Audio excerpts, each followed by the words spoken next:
Je commencerai cette vidéo par dire d'abord bravo à nous les amis, bravo d'avoir eu à bien analyser le marché durant toutes ces dernières périodes et d'avoir eu à anticiper pas mal de mouvements, vous voyez un peu. Donc bravo à nous. Je commencerai d'abord par nous féliciter de ce côté-là. Donc là, c'est une analyse que nous avons vue hier sur le BTC. Nous avons essayé de revenir vraiment dessus, en détail, voir un peu, que ce soit sur un plan purement technique, que ce soit sur un plan macroéconomique, voir un peu, nous l'avons vraiment décrypté, voir un peu ce principe de décryptage, même et d'analyse des projets, voir un peu, que ce soit crypto, vous voyez, sur ce marché de la crypto également, sur ce marché du Forex, vous voyez, vous êtes sur la meilleure chaîne. Ouais, les amis, vous êtes sur la meilleure chaîne qui décrypte et qui analyse les projets crypto au quotidien. Vous voyez un peu les projets crypto et la sphère finance en fait. Ouais, un peu la sphère finance au quotidien. Donc, si cette thématique vous intéresse, les amis, sachez que comme je l'ai dit, vous êtes sur la meilleure place. Vous n'avez qu'à vous abonner, vous voyez un peu. Vous n'avez qu'à vous abonner et activer la cloche de notification pour ne pas manquer nos prochaines vidéos. Donc les amis, j'espère que ce matin vous allez bien et que vous êtes plutôt content, que vous souriez à cette très forte hausse. Vous voyez un peu qu'on vit depuis hier sur ce marché des cryptos. Vous voyez un peu notamment après la publication des données sur l'IPC, l'indice des prix à la consommation. On voit un peu, on a eu à décrypter cette donnée sur cette chaîne. On a eu à parler de cette donnée hier, donc je vais essayer de revenir dessus, voir un peu, je vais essayer de revenir dessus, essayer de vous interpréter, essayer de montrer comment est-ce que le marché a dû interpréter cette donnée, voir un peu, pour qu'on puisse avoir par la suite cette forte hausse du côté des cryptos. Donc là, c'est globalement les performances qu'on a sur notre marché crypto ce matin. Donc je ne vais pas perdre le temps à essayer de dicter ces performances dans cette vidéo. Vous les avez déjà, vous voyez un peu. Donc, je vais switcher directement sur tout ce qui est macroéconomie. J'ai d'ailleurs décidé de donner comme titre à cette vidéo la crypto-monnaie au service de la macroéconomie. Parce que, comme vous avez dû constater, le Bitcoin et l'univers des crypto-monnaies, en fait, c'est institutionnalisé. Aujourd'hui, trader la crypto-monnaie, analyser ce marché tout en négligeant la sphère macroéconomie est une grosse erreur. Vous voyez un peu. Donc, on va switcher directement sur tout ce qui est macroéconomie. Question de voir les données qui ont dû changer la donne. Vous voyez un peu. Question de voir les données qui ont dû changer la donne. Donc là, nous sommes sur notre calendrier macroéconomique. Vous voyez, hier, on attendait une série de données, notamment sur l'IPC, l'indice des prix à la consommation, donc le niveau d'inflation que supportent les ménages américains, qu'ont dû supporter les ménages américains au cours du mois de décembre. Vous voyez un peu. Donc, le marché, bien évidemment, s'attendait à ce que l'IPC Core, qui, comme je l'ai dit, est l'inflation là qui exclut les produits volatiles. Vous voyez un peu. Donc, que l'IPC Score soit au niveau de 0,3%, voire un peu les mêmes 0,3% qu'on a d'ailleurs obtenu au mois de novembre, voit un peu, et que l'IPC annuel voit un peu, dans l'IPC global, lui, sur une base annuelle, se maintient au niveau des 2,9%. Ce qui a été, vous voyez un peu, ça a été le cas là, vous voyez, et l'IPC mensuel voit un peu, donc l'IPC global mensuel au niveau des 0,4%, voit un peu, et c'est ce qui a été là par rapport également. On a donc par rapport au mois de novembre, encore,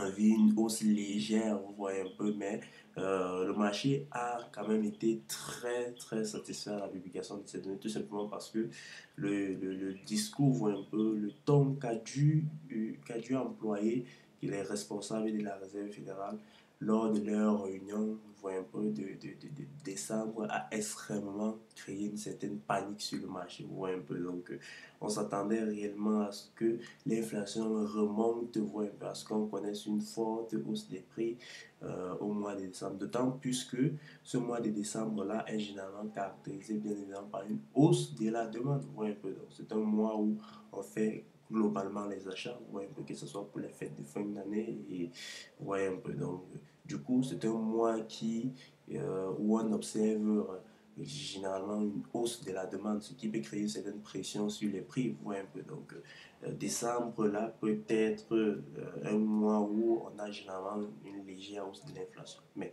on a plutôt observé une inflation qui est restée au niveau même des produits volatiles comme le gaz, vous voyez un peu, les carburants et tout. On a remarqué plutôt une correction, donc une baisse de l'inflation. Ouais. Et la publication de ces données, bien évidemment, était également accompagnée avec la publication des données sur l'inflation au Royaume-Uni. Comme je l'ai dit, cette métrique n'était pas aussi importante, très importante comme cette IPC aux États-Unis, mais elle allait également servir un peu d'orientation, un peu d'orientation de la politique monétaire de la Banque d'Angleterre, un peu, parce qu'il y a énormément d'investisseurs qui sont également basés au Royaume-Uni et qui vont prendre des décisions d'investissement que sur base de l'orientation de la politique monétaire de la Banque d'Angleterre. Un peu. C'est pourquoi cette donnée a également servi un peu de catalyseur, je dirais comme si c'était des catalyseurs. Par la suite, on a une publication des stocks de pétrole brut, une publication des stocks de pétrole brut qui ont montré plutôt une hausse du stock du pétrole, une hausse du stock de pétrole. Comme vous le savez, j'ai expliqué cela dans notre vidéo. Le pétrole est la matière première principale utilisée, que ce soit dans les entreprises de technologie, vous voyez un peu, et dans les industries, principalement dans les industries, vous voyez un peu. Donc, lorsque on se retrouve à avoir une hausse du stock de pétrole, vous voyez un peu, cela montre qu'il y a une certaine il y a une baisse de la demande par ces entreprises. Vous voyez un peu, il y a une certaine baisse de la demande par ces entreprises. Un peu. Donc, du coup, on peut estimer que ces entreprises-là, bon, ils cessent la confiance un peu envers l'économie, un peu le goût de l'investissement a un peu baissé, un peu. Et lorsqu'on a un stock de pétrole qui augmente, cela crée également une certaine pression, un peu une certaine pression vendeuse sur le truc, sur le prix du pétrole. Et comme je l'ai dit, le pétrole qui est la matière première de base, vous voyez un peu, la matière première la plus utilisée, vous voyez un peu dans que ce soit le secteur de l'industrialisation, de la technologie et tout, vous voyez un peu le, de, lorsque le stock connaît une certaine hausse, ou un peu le coût du pétrole baisse, ce qui ramène bien évidemment euh, ce qui ramène bien évidemment les prix des matières premières qui fait chuter ce coût de cette matière première et qui chute également cette charge-là pour les entreprises. Donc, le coût de la production, comme on a vu, vous savez, on a vu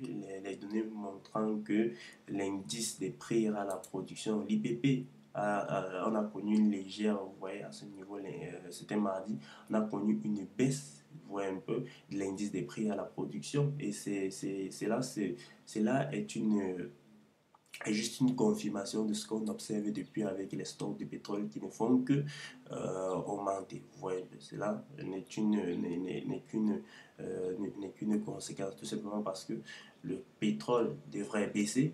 Le prix du pétrole, bien évidemment, devrait baisser. Le pétrole qui est l'une des matières premières les plus utilisées, les plus utilisées, que ce soit dans l'industrialisation, dans le secteur de la tech, vous voyez un peu. Euh, selon le coût du pétrole étant susceptible de baisser ou un peu le prix des revenus de cette matière première, bien évidemment. Donc, cela crée bien évidemment une certaine baisse ou un peu sur les prêts à la production. Parce que lorsqu'on parle des prêts à la production, comme je l'ai expliqué dans la vidéo précédente, c'est l'inflation que supporte l'indice des prix à la production, c'est l'inflation que supportent les entreprises. Là, on parle de tout ce qui est matière première, que les entreprises vont utiliser pour émettre, pour produire des biens et services qu'ils vont émettre sur le marché par la suite. Donc, lorsqu'on a une baisse de cette donnée, cela montre que les entreprises n'ont pas plus dépensé un peu au mois de décembre qu'au mois de novembre pour produire les mêmes biens et services.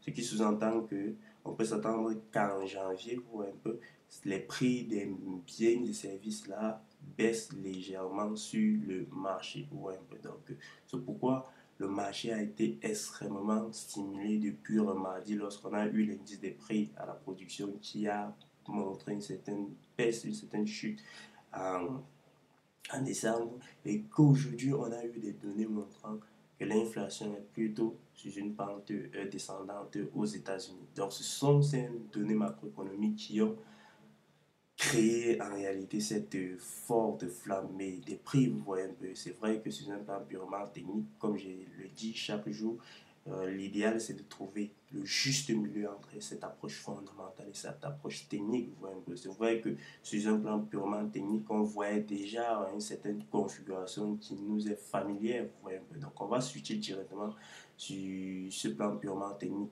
sur notre ami BTC. Vous allez voir, voilà. Donc, nous sommes sur notre ami BTC. On a eu à partager cette analyse hier. Donc, pour ceux qui n'ont pas regardé la vidéo d'hier, je vous invite vraiment à la regarder. Nous avons partagé énormément de choses. Donc, en publiant la vidéo d'hier, nous étions encore à ce niveau, au niveau des 95 000 dollars. Et on a eu à identifier cette configuration en double bottom, vous voyez un peu.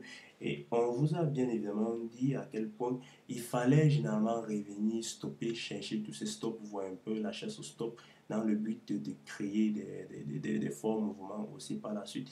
Et ça a été le cas, bien évidemment, lorsqu'on a brisé cette résistance, on est revenu chercher, exécuter, parce que dans la vidéo d'hier, je vous ai expliqué que derrière les résistances, vous voyez un peu, on a énormément d'ordres acheteurs, et derrière les supports, on a énormément d'ordres vendeurs, vous voyez un peu, donc c'est pourquoi lorsque le marché veut fortement chuter, vous voyez un peu, c'est-à-dire il a besoin d'une contrepartie, la contrepartie à la chute c'est quoi? C'est l'achat, donc il va briser les résistances pour exécuter tous ces ordres-là. Lorsque le marché veut progresser généralement, donc accélérer avec une certaine pression, vous voyez un peu, il a besoin d'une certaine contrepartie, ce qu'on appelle la liquidité, vous voyez un peu. Et où se trouve le plus de liquidité, de plus de, où se trouve la contrepartie, vous voyez un peu à l'achat, c'est quoi? C'est la vente, où se trouvent énormément les ordres vendeurs, vous voyez un peu, c'est en dessous, vous voyez un peu du support. C'est ce qui fait que on est venu briser tous ces supports, exécuter tous ces ordres-là avant de par la suite exploser. Vous voyez un peu.